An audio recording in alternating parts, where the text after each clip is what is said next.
are hearing say for me now so no EC office no to be it goes to confirm area Boating come out months before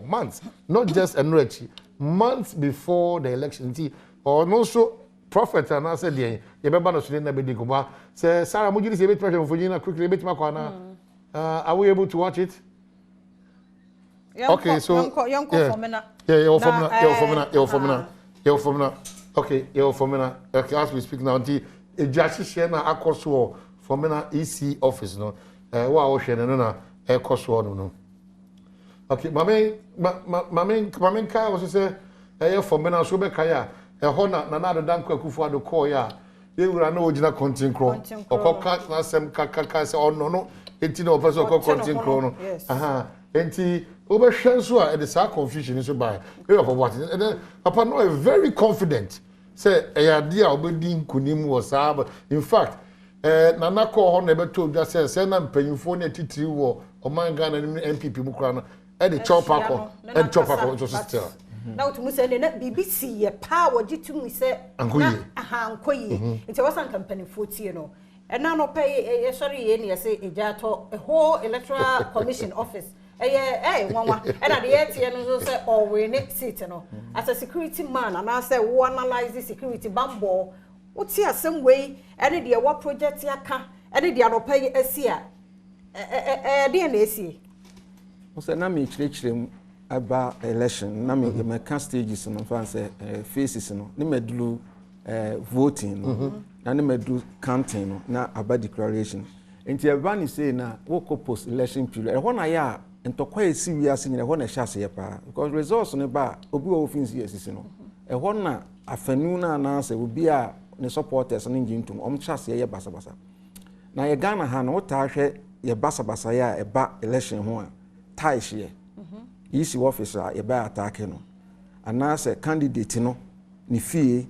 ana se ne ka bi e betwa jatum ana se party no ejapade bi ombenya bi a no mo se no enti ne basa menteme ho enti no ye nhyehyeye e de afa bambo ho e fa saa nema wo hwe saa nema ni nyina enti no me finse nka we ne basa ne wo se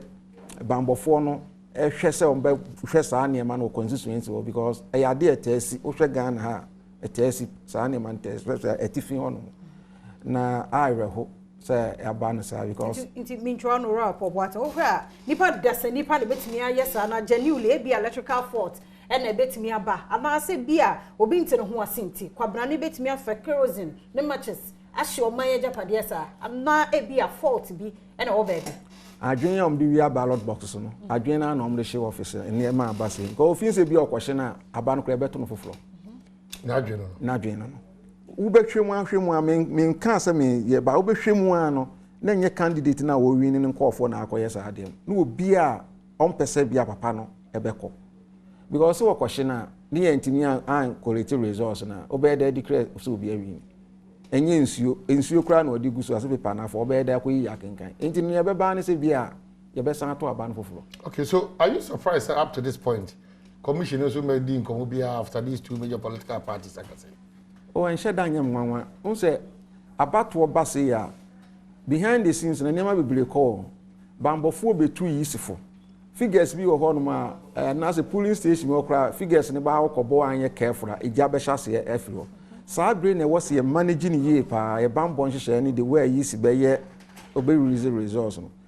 It may be Nigeria for a boy, a baby, I don't know, some mokaya. Sa kwan on fast of wa no mfans ko man anya sa kabasa basa bia na ntilisma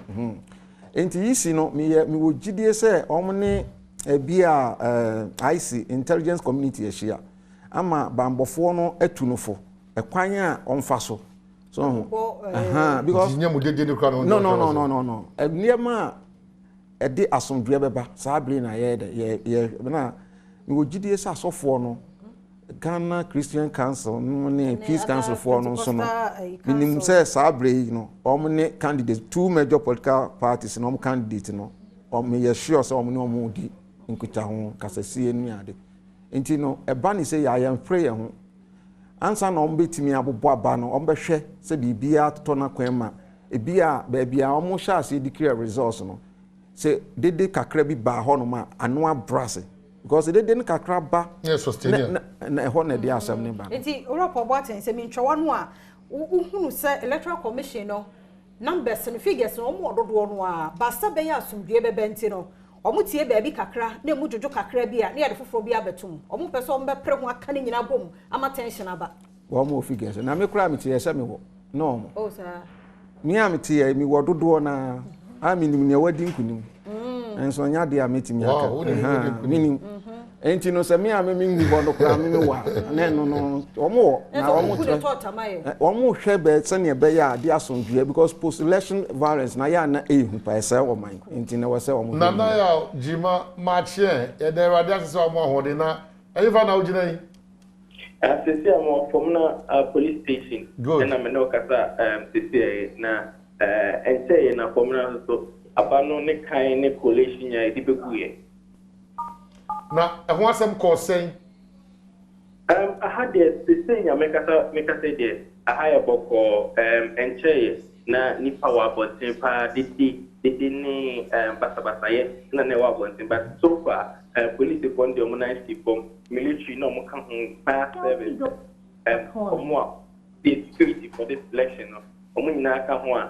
omo tim the money from omo say crowd na the nipa na wa botin no omo timi aboa mo bia ko ni fie a say higher boko na answer na omo be yes regiment na aha na pom na ha njo kaka well na ejashishe be na ekoso odi na ema ni sisa okay time collation no if you no pa na aha the certificate incident of violence in Gakaka because from na constituency police describe it as a flashpoint nti omo de won on any eba haye pa na if we enra no and I starting stories about assault and as nipa ye form na nya yasene say exactly a branch benefit through and can no MPC for customer for our constituency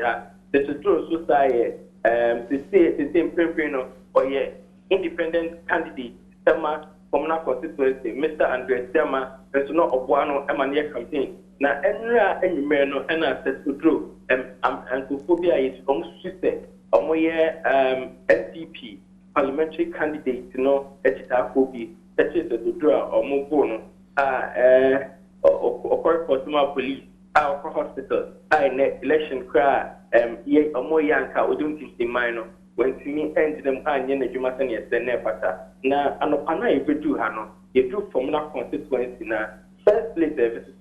never Salvation Army and polling station if you open if you appear in with a brand civil no so better number our Salvation Army polling station no ekofobi action apono nyame adom that times na police patrol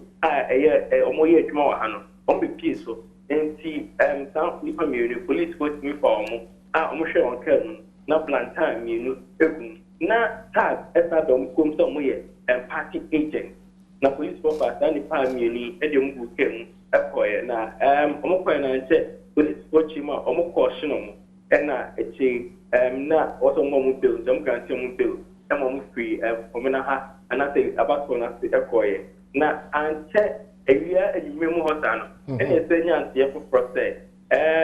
emergency bi on say woye metwomafo eko one police station Salvation Army police station from na ha na omode patapa eko police station boss omo electoral officials ina isi officials ni na efi ho ede won sa ekotintin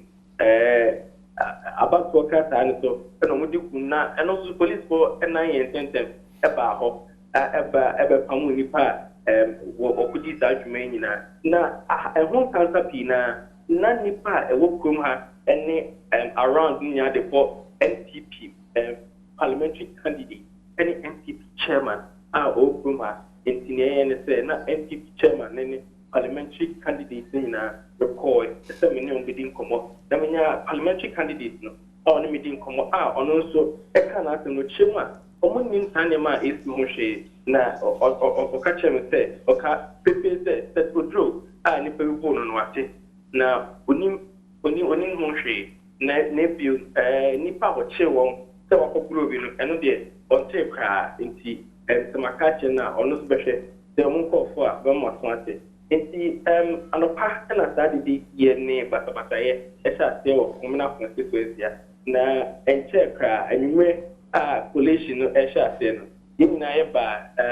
assembly then another district communal assembly no ye ba ha hall bia na e wa ha no ena na collation center enti ye dru ba bi ye kan mana kwanim no parliamentary candidate for NPP any digital for binum e bae obaye no eche kaka asana independent parliamentary candidate no ono so ne ho kani e bae a ombetna dem ho a omunya no minister collation na win na anche na NPP for the raise the objection and after omutia name bim according to NPP parliamentary candidate any chairman any DC or share police no omuchima omu say name bi akoso a itia abatomra achi ECC na adwin etiso na omu ekoso na ECC chimse the baby amo kan so mo say name akoso hodia ini yenyi eno no ntonchen na later almost have a view that name blue on so moon see if you see the catch on say any one from pinchy police station various police station in class almost sign yeah in na year monument one camera what the very yes say na and some no yes at the nation back from time no na is in any code through ni you say communicate bia in chance say okay, so in effect, my ability in effect, the Dana Ashino, the actually nipa be an Asian Chill be a Dana Ashino, dear, Yentimin Chester win a sino and after win a sino. It is so far, dear, political intimate you be a new kind of fast to say, but Nipa no be Wahano and after almost suspected say, and Mabuna Wahan, I know one any brief year by no mobile. Pooling collation center house any basabase or collation center hon a police for the military no and in the might mirror collation center that may believe in a bar that is the officer about 200 meters away from collation center no about that bonnie now so far fire service in Pennsylvania and kind at the Quintia the fire service going to confirm say Arsenal and they don't near police for Bay. My now say we'll come back to you or I am come out there, but